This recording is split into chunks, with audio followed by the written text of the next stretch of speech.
March D1. The Iraqi desert. 50 miles from the Euphrates River. Two American soldiers stand guard in absolute darkness, surrounded by nothing but sand and silence. Then, they see it. A pulsating green light descending from the stars, moving with impossible precision, defying every law of physics they know. By morning, 200 Iraqi soldiers would surrender without firing a single shot, their eyes filled with terror, refusing to speak about what they had witnessed in the darkness. This is the story the Pentagon never wanted you to hear. January 17, 1991. Operation Desert Storm begins with a fury unlike anything the modern world has ever seen. Coalition forces unleash a technological apocalypse on Saddam Hussein's military machine. For weeks, the night sky over Iraq burns with tracer fire, cruise missiles, and the thunder of stealth bombers. The Americans bring weapons that seem ripped from science fiction. Laser-guided bombs, night vision that turns darkness into day, radar systems that can see through sandstorms. To the Iraqi conscripts huddled in trenches, coalition technology already feels alien. But what Specialist William Carter and Private Marcus Chen witnessed on March 12, 1991, wasn't American technology. It wasn't Iraqi. It wasn't from any nation on Earth. Carter and Chen were assigned to the 223rd Communications Battalion, positioned in what soldiers called the empty quarter, a staging area so remote that even the maps had question marks. Their mission, maintain radio links between forward units and command. The war was winding down. Saddam's forces were collapsing. Victory felt inevitable. But in war, nothing is ever certain. And in the desert at night, with billions of stars overhead and sand stretching endlessly in all directions, you realize how small you are, how alone, how vulnerable. March 12, 1991, 0147 hours. Specialist Carter and Private Chen stood back-to-back on perimeter guard, their M16s slung across their chests, eyes scanning the darkness beyond the wire. The temperature had dropped to near freezing. Their breath came out in visible clouds. Around them, the communications base formed a defensive circle. 12 vehicles, 40 soldiers, all trying to catch a few hours of sleep before dawn. Sand dunes rose like frozen waves on the horizon. The bombing raids had stopped the night before. For the first time in weeks, the desert was quiet. Unnaturally quiet. No artillery rumble, no distant explosions, just wind and stars. Carter broke the silence first. "You ever wonder if we're alone out here?" Chen laughed quietly. "We got a whole battalion 20 miles east. We're fine, that's not what I mean," Carter said, tilting his head toward the sky. "I mean, out there." Chen followed his gaze upward. The Milky Way stretched across the heavens like a river of light, so dense, so overwhelming, that both men felt dizzy looking at it. "You mean like aliens?" Chen asked. "Yeah, you think they're watching us? Watching this war?" Chen was about to answer when Sergeant Rodriguez approached from behind, his boots crunching on the sand. "Less philosophy, more scanning," Rodriguez said, but his tone was friendly.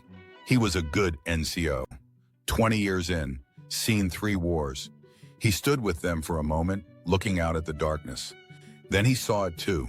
At first it was just a star, a bright point of light high in the southern sky. But it was moving. "Aircraft?" Chen whispered.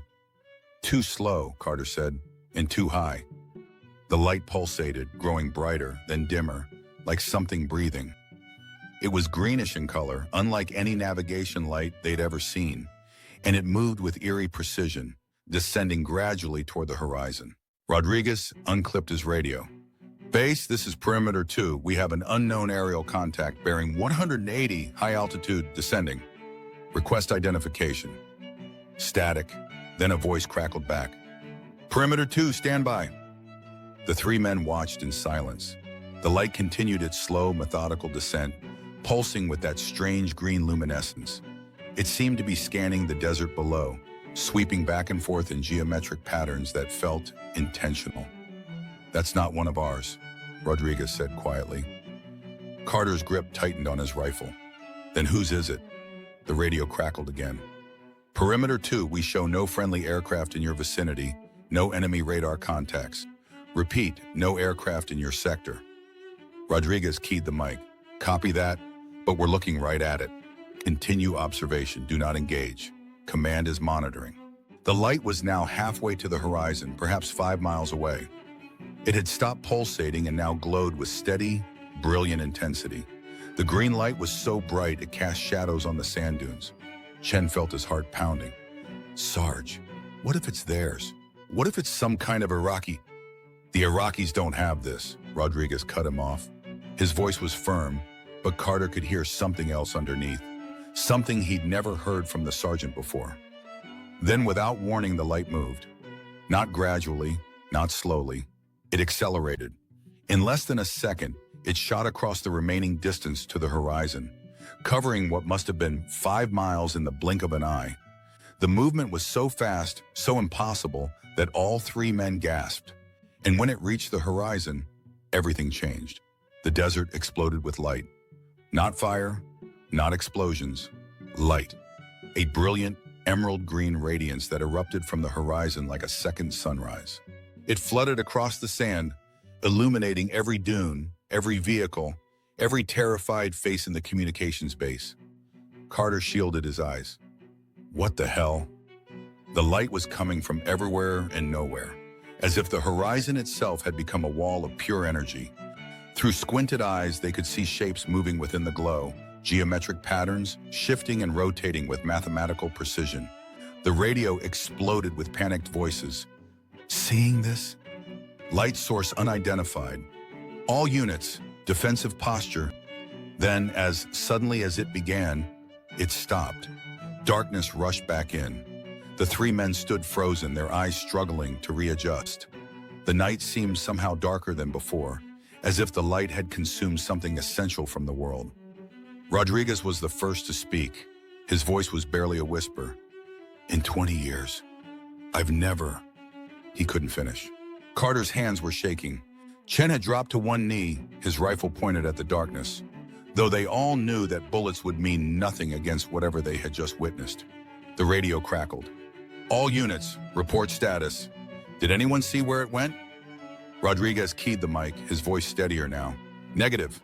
It's gone. Copy. All units maintain position. Command is scrambling, reconnaissance. Do not, repeat, do not engage anything unusual. For the rest of the night, the 3 men stood their watch in silence. Every shadow seemed threatening now. Every sound carried weight. Chen kept looking at his watch, as if time itself had become unreliable. Carter scanned the sky obsessively, searching for any sign of that green light returning. Rodriguez stood perfectly still, his jaw clenched, his eyes distant. A veteran warrior confronting something that shattered every assumption he'd built over 2 decades of service. None of them spoke about what they'd seen, because speaking it aloud would make it real. Dawn broke over the Iraqi desert at 06:23 hours. The night's events felt like a fever dream in the harsh morning light. Carter, Chen, and Rodriguez were relieved of duty, told to get some sleep. But sleep was impossible. The communications base buzzed with rumors. Other guards had seen the light. Some claimed to have seen shapes, circular craft hovering just beyond visual range. Others reported equipment malfunctions, radios emitting strange frequencies, compass needles spinning wildly. Command ordered absolute silence. No photographs, no written reports, just verbal debriefings with intelligence officers who arrived in unmarked vehicles, asking questions with clinical precision and taking notes that would never see daylight. At 08:47 hours, something happened that changed everything. A reconnaissance patrol radioed in from 10 miles north. They'd made contact with Iraqi forces, but not the kind of contact anyone expected. Base, this is Recon 4. We have approximately 200 Iraqi soldiers. They're surrendering, no shots fired. They're just walking toward us with white flags. Command came back immediately. Recon 4, confirm. 200 enemy combatants surrendering? Affirmative. They're unarmed. They look scared, really scared. By noon, the Iraqi soldiers had been processed and secured. They were young conscripts, poorly equipped, malnourished. Under interrogation, their stories were consistent. They had seen the light. They had watched something descend from the sky, something that wasn't American, wasn't Russian, wasn't from any human nation. They described geometric patterns in the darkness, sounds that had no source, a presence that felt intelligent, observing, judging. Their officers had fled during the night. By morning, the conscripts had made a decision. Whatever was hunting them in the darkness, surrender to the Americans seemed like the safer option. One of the prisoners, a 19-year-old from Basra, kept repeating a phrase through his translator. The sky opened, and something looked through. Within 48 hours, the incident was classified.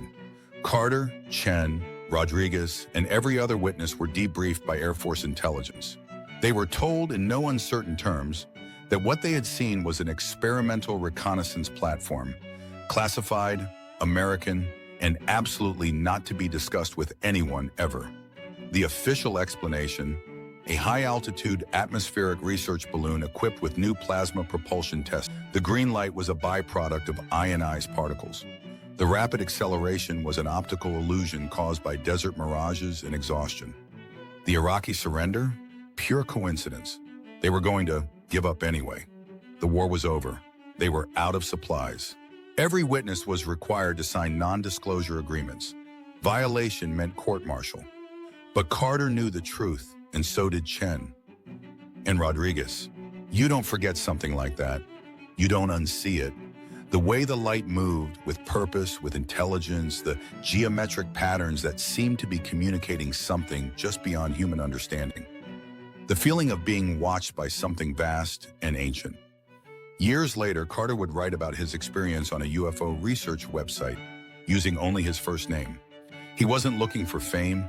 He wasn't seeking attention. He just needed someone, somewhere, to know that what happened in the Iraqi desert on March 12, 1991, was real.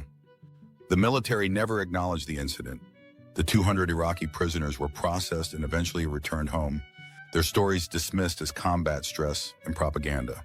But rumors persisted.